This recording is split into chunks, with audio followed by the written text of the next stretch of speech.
What's going on, guys? Welcome to the stream for the Miami Dolphins podcast. Now, hopefully, everything right now is running smooth and up to par. If I need to restart at any point in time, I will restart. So, hopefully, as I'm looking at it right here, I am live and everything is going well. But welcome to episode 1 of the Miami Dolphins podcast. And as I said, I was going to bring this podcast on Tuesdays, and I said that I was going to have to bring it out due to multiple reasons. And so because of that, here we are right now. Here we are today. So we got a lot to talk about today, and a lot of it has to do with really just the Miami Dolphins injuries and how the injury bug has affected them. Let me just quickly. Okay, so just how the injury bug has affected them and how it's affected really the rest of the NFL. And we're going to go through a lot of things. So I want to be able to do this stream for at least about 30 minutes. I'm going to try to go to 7:30 Eastern Standard Time. So just to tell you guys, we're going to talk about that. As well as Ryan Tannehill, the possibility of him being cut. And then I will go and I guess do some Q&As type of stuff. And as well as try to do what would be happening with the whole Jarvis Landry situation. So first, as I said, welcome to the Miami Dolphins podcast, and this is the first episode. I'm going to be moving the date from Tuesdays to Saturdays. So for those of you guys who, I guess, wonder about that, it'll be moved to Saturdays now, so you'll no longer see it on Tuesdays. But today, injuries. So Raekwon McMillan went down with an ACL tear. Now we have good old Ryan Tannehill on the IR. And because of that, it's not really the greatest situation for the Miami Dolphins. Now, we would hope that the Miami Dolphins would be able to recover from the injury of Raekwon McMillan. They signed someone today, as well as putting, Ryan Tannehill on the IR. And that's all good. That's all dandy. And that works on its own path. But really what we want to see, me and I'm sure you guys as Dolphin fans too, is to see the Dolphins progress and to be better. I mean, with Ryan Tannehill going down, a lot of people believe that he'll be cut. And if not cut, they believe that it's just maybe the end. Maybe he'll be traded. And a lot of people are looking forward to a Jay Cutler season. And I'd have to say, I'd have to agree. I'm actually excited to see what Jay Cutler can bring to the Miami Dolphins, and I think that it'll be beneficial to both us and him, maybe to revive his dormant career and to give our talented roster, because it's a talented roster, the firepower that it deserves at the quarterback position. And with Matt Moore, that just simply would not be done. And I know a lot of people are fans of Matt Moore, but it's impossible. There's no way that we would be able to continue and go on with Matt Moore as our quarterback. And I know a lot of Dolphins fans, as I said, would like Matt Moore to be the quarterback, but it's just impossible. And Brandon Doughty, as much as I like Brandon Doughty, he's a Davy kid, and I'm hoping he progresses to be something more. He's not there yet. It's going to take a couple more years, if that, for him to progress into anything. And that is a little bit unfortunate, but at the same time, it's good because we do have Jay Cutler there, and maybe Cutler can help Doughty. A lot of people were criticizing one of the interceptions he threw. I think he was rolling out to the left, and he threw a pick. I think it was the first pick of the game. And I mean, when you look at it, I would have thrown it too. The David Fales pick, that was all him. The David Fales interception, he had the dude open and just waited and waited and waited, and then eventually threw it. So, to each their own, I guess. But really, we're going to try, I guess, now to just hope for the best in terms of what the Dolphins are going to be able to do for the rest of the year. And to go back to the Raekwon McMillan point, to get off the quarterback point there, that's a huge loss. I don't know what they're going to do at quarterback, middle linebacker. But Raekwon McMillan was going to be our best starting middle linebacker, really. He was probably going to be better than Kiko was at the middle linebacker position. It's better that he's outside and Lawrence Timmons is outside. That probably would have been a great linebacker core this year. So that's unfortunate, and I think that we can be able to progress a little more, but that's definitely a huge stunt in our road. And then when it comes to the whole Ryan Tannehill being cut situation, I don't think that Ryan Tannehill will eventually be cut. I just think that Ryan Tannehill might have his contract restructured. And the only reason why I think this is just because I don't think that the Dolphins are going to want to be paying. And by the Dolphins, I really mean Stephen Ross, because I think Adam Gase, I think that's his guy. And I'll answer this question in just a second, the Apollo. But I think Adam Gase, I think that's his guy. And so I don't think he's going to be cut. So we'll see. It just depends on if Stephen Ross wants to restructure his contract. But it says, do you think the Dolphins will fire Gase if we go, for example, 4-12 or 5-11, even though we're banged up on a really hard schedule? That's actually a really good question. I don't think Stephen Ross is at that point anymore. I think that he realizes that with Tannenbaum and Gase, he has a good, I guess, duo there, with Tannenbaum being able to be the guy up there, and then Gase being the man down there, I guess you could say, as a head coach. And we have a very tough schedule this year. And with us being all banged up, especially with Raekwon McMillan and Jay Cutler now, I guess, coming in as a quarterback, Ryan Tannehill going out, Mike Pouncey doing his first snap since November today. Yeah, I think that it would be off. I mean, NFL insiders, old players, not even from just the Dolphins, have expressed how they think that Adam Gase is a guy that's really changed the culture for the Miami Dolphins and has really brought in a new era for what the Miami Dolphins can be and what they should have been for years past. They do have a legacy with them. They have that Dan Marino backbone there, but he's really the guy that's going to hopefully bring the Dolphins back to greatness.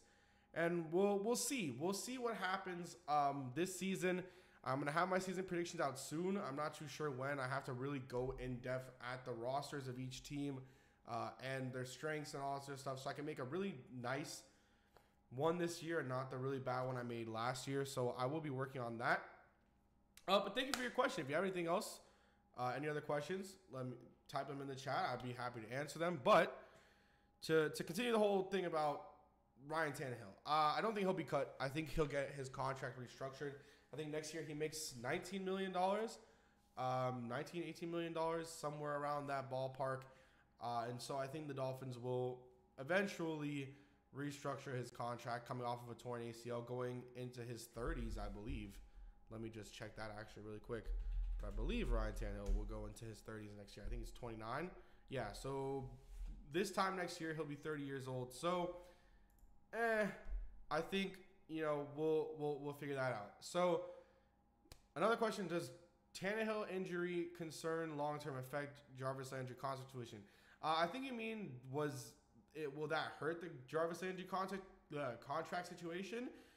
Let me know if that is what you mean. But I don't think that it's going to hurt him. If anything, I think, although Armando Salguero was reporting that the Dolphins aren't going to offer Jarvis a contract extension, I think that if anything, it might help Jarvis just because Jay Cutler can be the guy to maybe get him more touchdowns. And although he's still going to be running that slot receiver position, I don't think that it's going to hurt him at all. I think he'll actually benefit a little bit from having Jay Cutler come in, a little bit more experienced of a quarterback, and someone who will now also go into his second year under Gase's system and pretty much knows it in and out, knows the verbiage, and really just has to get the plays. But I think if anything's going to be an effect of both the contract situation and Tannehill's injury, I think we're going to see Devontae Parker's capabilities this year. We've seen it in practice now, and it's been different. I mean, the past couple of years, we've seen Devontae Parker do good in practice and not show up in the games. But this year, it's just been something different with him in practice during the preseason. It's the whole wide receiver core, which is actually something I want to talk about. But I'll do that in a video. I'm not going to do it here on the podcast, just so I can have a separate thing there.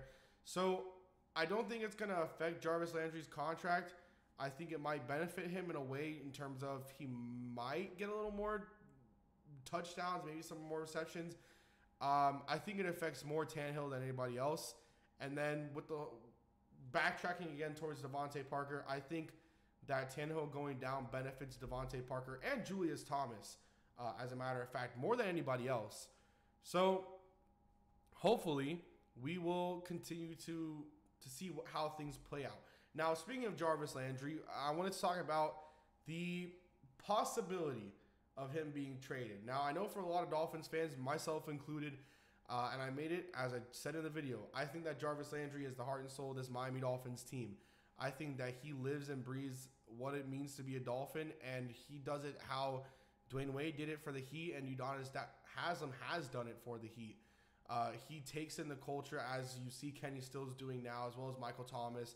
I mean, you can't forget those guys either, who just, they take it in. They take in what Miami is, Kiko Alonso as well, and they roll with it, and they try to represent Miami. They speak on the behalf of Miami and the Miami Dolphins organization, and they go out there. So I don't want to see Jarvis Landry traded. I think that there are things that he can do in this league that no other wide receiver can do. And although a lot of people would like to disagree with me, especially outside of the Dolphins community, I just think that Jarvis Landry is a whole different beast. I think that what he can do on the field, when he gets a ball in his hand, it's like he's a running back. And he just makes plays that you are just blown away by, that you talk about for at least the next week. You're talking about, what did Jarvis Landry do? So would I personally like to see him traded? No, I don't want Jarvis Landry traded. But do I think after seeing Sammy Watkins get traded, granted, Sammy Watkins had injury issues, but do I think now it might be a possibility? Yeah, I could see a trade deadline trade of Jarvis Landry, or even sooner than that. And that is shitty to say, but I think if by the trade deadline, Jarvis Landry is producing and his stock is going up and up and up as he's in his contract year, and Jay Cutler has been feeding Devontae Parker the ball and Kenny Stills and Leonte Carew, I think it's a huge possibility that he could be traded. And man, you're right. It's scary it's scary to think that a guy like Jarvis Landry could be traded away from the Miami Dolphins. But yesterday, it really put things into perspective for us. You got to think as a Dolphins fan, whether you want him traded or not, whether you think it's impossible or not, anything's possible in the NFL. And like I said, granted with the injury issues, we saw it yesterday with Sammy Watkins, a guy who torches defenses when healthy. And even sometimes when 50%, he still torches defenses. We saw it yesterday with him getting traded. Anything's possible. We saw it with Jason Taylor not being with the Dolphins his whole career. We saw it with Dwayne Wade leaving the Heat to go to the Chicago Bulls when no one thought he would ever go to Chicago. And anything's possible. Now, granted, the Dwayne Wade situation is outside of the NFL. It's the NBA. But it's, yesterday, like I said, has to put us in the perspective that anything can happen. Because Sammy Watkins now gone, and the Bills are starting over.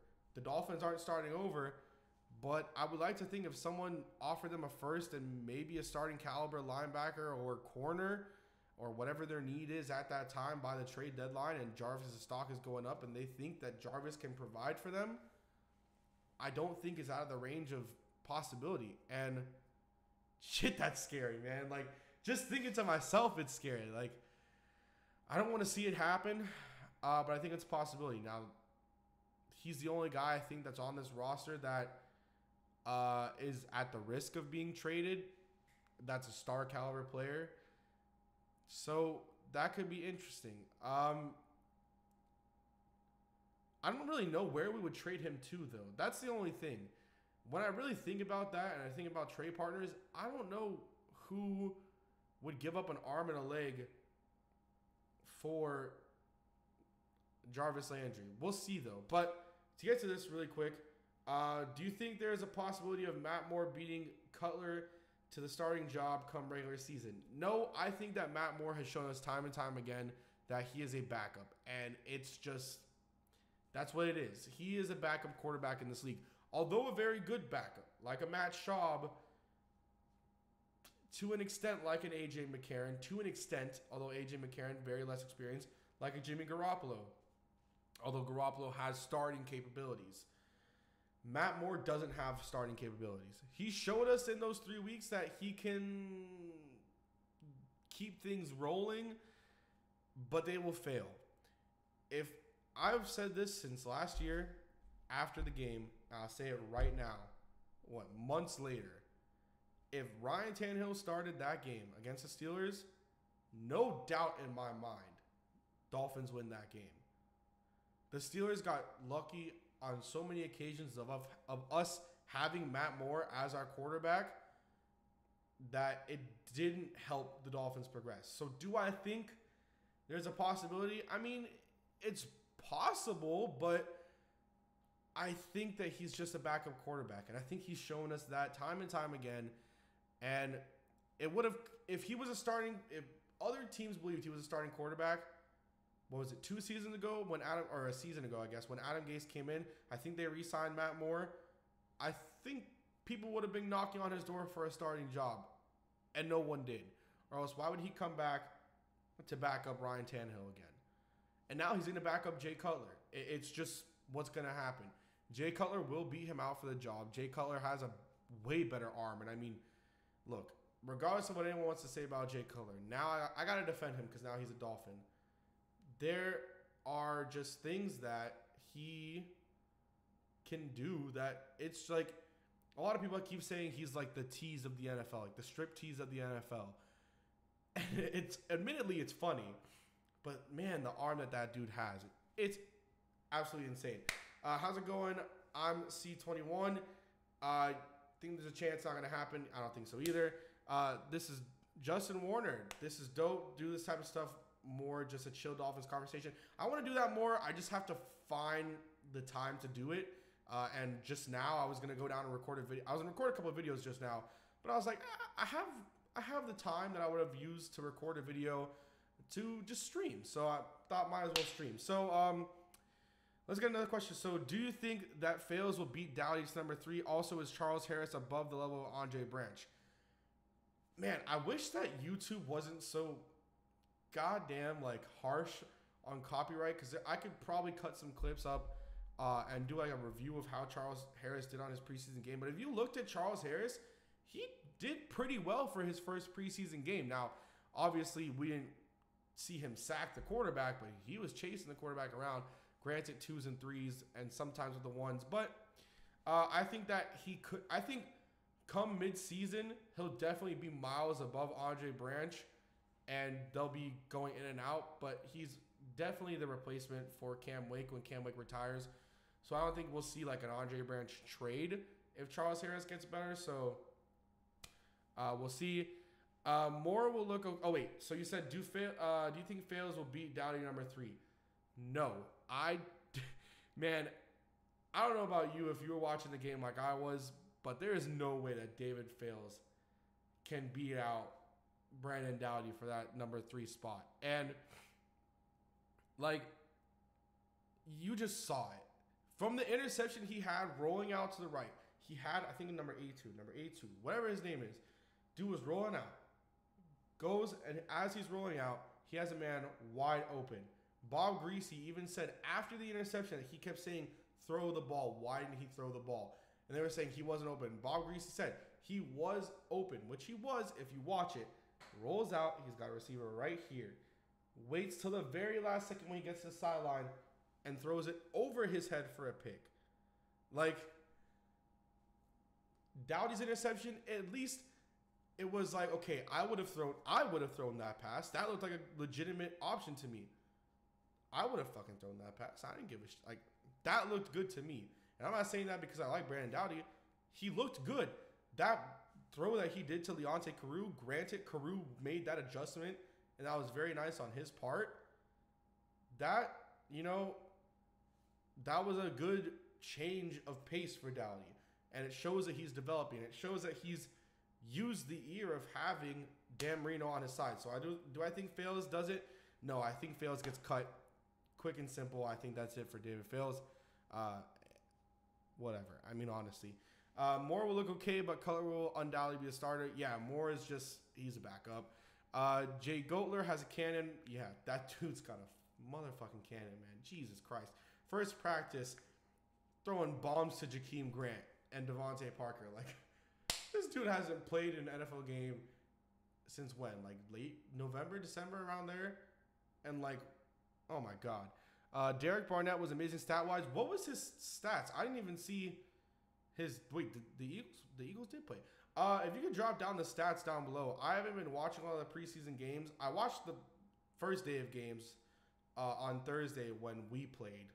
I watched those games, watched those highlights, looked. I saw a lot of what I liked from Kaiser, and I saw a couple good throws from Kaiser, but what I did like, and I see it right here, Trubisky, man, although it was against the 2s and 3s, and as much shit as we gave the Bears for that Trubisky pick, you could tell and you could look at it, he definitely was of mind and sound and body.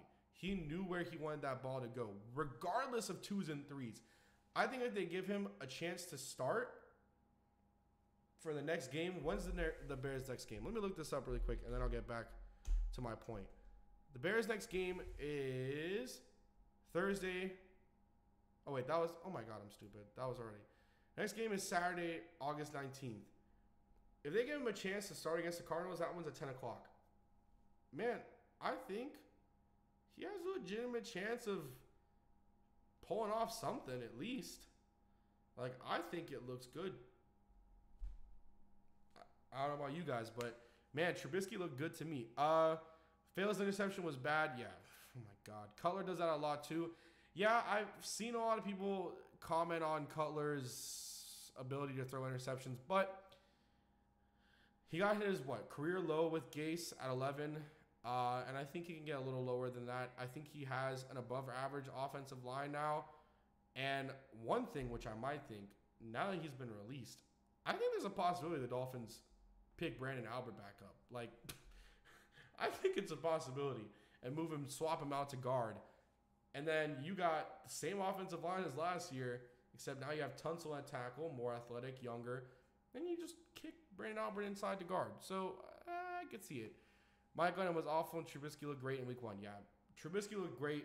Mike Glennon, I think he threw an interception on his second pass, right? Or was it first or second? One of the two, but he threw an interception within those two. 3 tackles, 2 sacks. Yeah, TJ Watt had 2 sacks against the Giants. Yesterday was Friday. Last night, and I think he had a pass deflection too. Geno Smith looks scared, man. Oh my, Geno Smith looks scared as hell. Seeing TJ Watt come after him like that. NFL coverage in the UK is awful. Hardly any games. Can't you just get like NFL Game Pass? I mean, what is that, like $100 a year? Something along those lines? I'm not too sure. I don't have it. I might have to get it though, but we'll see. Thoughts on Roberto Aguayo? Don't know how to spell his name. No one really does. Getting cut. Well, I'm a Gators fan, so seeing an FSU player fail is pretty good to me. Now, on to a not being an asshole part of it. I think that Aguayo got cut prematurely. I think he shows that he has the leg in the NFL and probably has the accuracy. Yeah, so 2 for 20. So I think it was his second pass. I think he shows that he has the ability, but just has to work on it. So, I don't know. I think he'll get picked up by a team fairly quick. If we still had our kicker situation, I'd say, damn, I'll pick up Roberto Aguayo. That dude's got a fucking leg, man. But I think he'll get picked up by a team. Probably someone like the Giants. I wouldn't be shocked if the Giants picked him up. If not the Giants, maybe who was really the Browns. I could see the Browns picking him up. That wouldn't be too shocking either. But, teams that need a kicker that's capable. So, they just wasted a lot of money on Roberto Aguayo. Second round pick. I think he'll be fine. I think he'll make an NFL roster, and his career will be just fine. So, we'll see. Hasn't Albert officially retired? So, the Brandon Albert situation is very intriguing to me, just because I think how it all played out just is so weird. Like, I mean, oh my God, just to go into it, like, he wouldn't report because he wanted a new contract, right? So that's one. He wouldn't report because he wanted a new contract. Then he retires. Then he doesn't retire. Then he might owe them money, and then he gets cut. Like, won't show up, retires, comes back, probably owes them money, gets cut. That's like the worst. That's like a Monday summed up for one person and the worst things you can do in a week. And like, that's just like Monday. I'm not gonna show up. Tuesday, I retire. Wednesday, I'm gonna come back. Thursday, you might owe us money. Friday, yeah, you're not on the team anymore. You're cut. And now you do owe us money. I think he owes them like $3.2 million because of that whole shenanigans, and they cut him. Like, ha! I think that's so funny. But I think the Dolphins could pick him up. He is now back in the league. He's not officially retired. I don't think he ever sent in his actual like retirement slip notice to the commissioner or whatever. I don't fucking know. Speaking of kickers, I miss my boy Dan Carpenter. Nah, Dan Carpenter, man, oh my God. I can't remember. After he left, I remember every game, whenever he would come up to kick, we'd be in the games, and I'd always be screaming, traitor. Because he's a traitor. Man, I hate Dan Carpenter. Don't even mention Dan Carpenter. Don't mention his name anymore. Man, now we have Andrew Franks. I love Andrew Franks personally.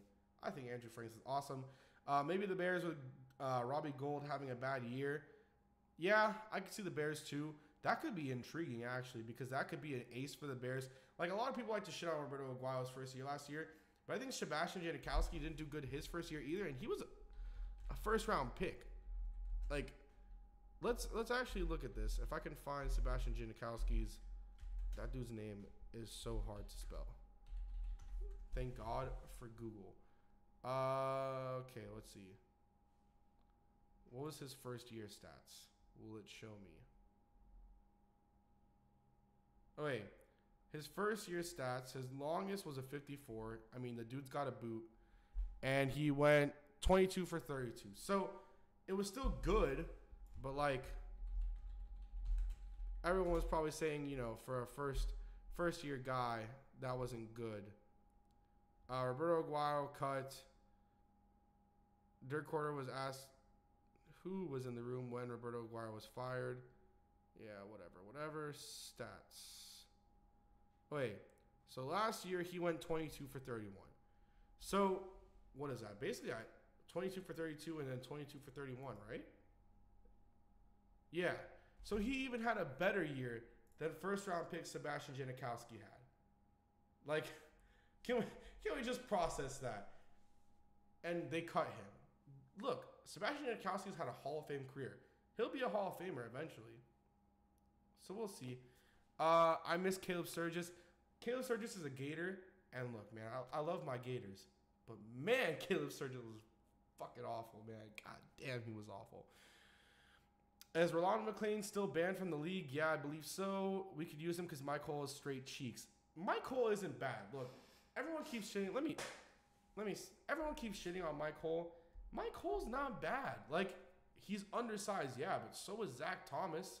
He's not a bad middle linebacker. You just gotta give him snaps. The one guy that I've been wishing would be a starter for us for the longest time is Neville Hewitt. For my Dolphins fans here, am I the only one here that doesn't think that, like, Neville Hewitt should have a chance to start? Maybe, I guess, you put him in the middle linebacker position. Mike Cole is not booty. He's just undersized. But, like, I think that Hewitt should have a chance to start.